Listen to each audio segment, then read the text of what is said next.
बहाने करने में बहुत मज़ा आता है और हमें ऐसा लगता है कि हम सामने वाले को कितनी आसानी से बेवकूफ़ बना दिए।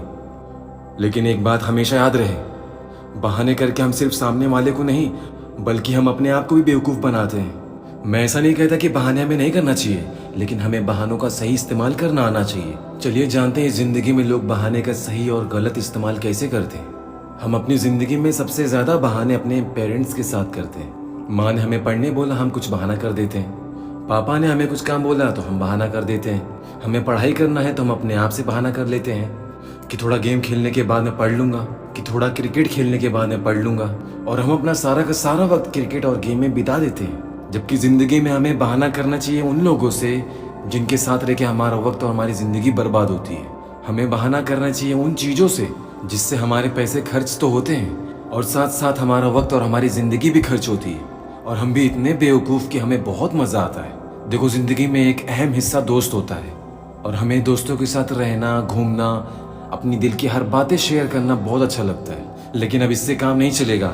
अगर अपने आप को इस जाल से बाहर निकालना है तो तुम्हें अब ये समझना पड़ेगा, और तुम्हें ये बातें समझना इसलिए ज़रूरी है क्योंकि तुम सबसे ज़्यादा बहाने करते हो अपने दोस्तों के साथ रहने के लिए, अपने दोस्तों के साथ घूमने के लिए। और तुम्हें ये बात इसलिए समझना ज़रूरी है क्योंकि तुम्हारे दोस्तों के साथ तुम्हारा फ्यूचर भी कनेक्ट है।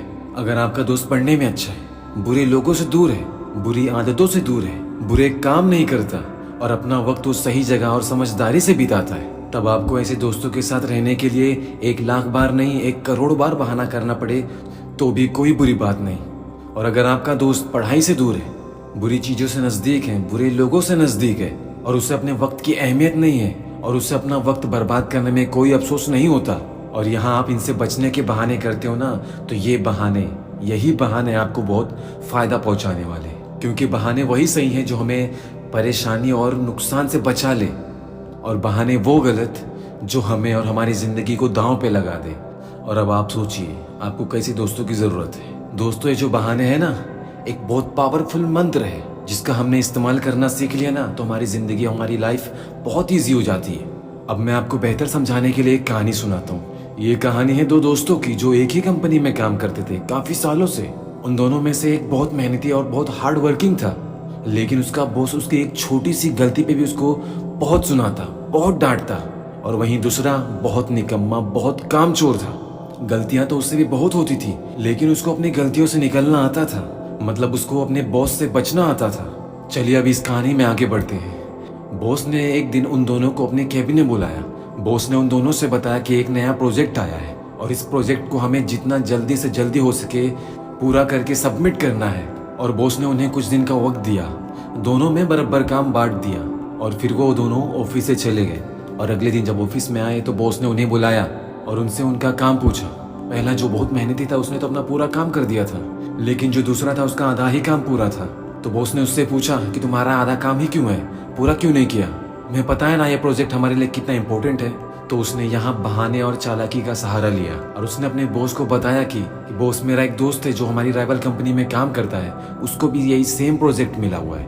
मैंने उससे कांटेक्ट किया और उससे मेरी ढेर सारी बातें हुई और वो अपने बॉस से सारी बातें बताने लगा। बॉस ने वो फाइल उठा के उसे दे दी। अपना पूरा काम करके आया था और बोला कि इसको भी जल्दी से जल्दी पूरा करो। और जिसने अपना पूरा काम नहीं किया था उसने अपने बॉस से बोला, सर मैं और जानकारी और डिटेल पता करके आपको बताता हूँ। और वो भी ऑफिस से चला गया। और इसी तरह बहाने करके उसने अपने बॉस को अपनी बातों में उलझाया रहता और अपना सारा काम उसी से करवाता जो बेचारा मेहनत करके सारा प्रोजेक्ट बना के लाता। और धीरे धीरे प्रोजेक्ट सबमिट करने का दिन भी आ गया और उन्होंने प्रोजेक्ट सबमिट भी कर दिया। और फाइनली बाद में उनका ही प्रोजेक्ट पास हुआ। प्रोजेक्ट पास होने की खुशी में सबने सेलिब्रेट किया।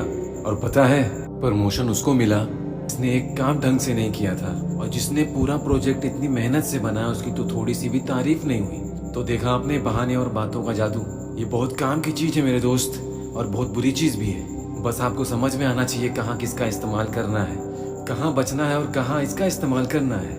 आपने देखा ना इस कहानी में एक एम्प्लॉय ने बातों का जादू करके अपने बॉस को ऐसे उलझाए रखा कि उसके हिस्से का काम भी दूसरे एम्प्लॉय से करवाता था। और जिस एम्प्लॉय ने अपनी पूरी मेहनत से प्रोजेक्ट बनाया और वो प्रोजेक्ट पास भी हुआ, वही बॉस उसकी छोटी सी भी गलती बर्दाश्त नहीं करता, उसको 2 बातें सुना ही देता था। तो अब आप मानते हैं कि नहीं, बहाने और बातों में कितना असर है कि ये किसी को भी अपनी तरफ अट्रैक्ट कर लेता है। लेकिन दोस्तों, मैं आपको एक बात कहना चाहूँगा, इन चीज़ों का कभी गलत फ़ायदा ना उठाएं, क्योंकि गलत चीज़ों को पूरी दुनिया मिलकर भी सही नहीं कर सकती। आप अपने और लोगों के भले के लिए बहाने का और बातों का इस्तेमाल करें, इनका सही इस्तेमाल ऐसे ही होगा। आप सिर्फ एक बार किसी अच्छे काम के लिए इन चीज़ों का इस्तेमाल करके देखें, आपको वो आत्म सुख मिलेगा कि आप प्रसन्न हो जाएंगे। और अब आपको सोचना है, आप बहानों का और बातों का कैसे फ़ायदा उठा सकते हैं किसी के भलाई के लिए, अपनी भलाई के लिए।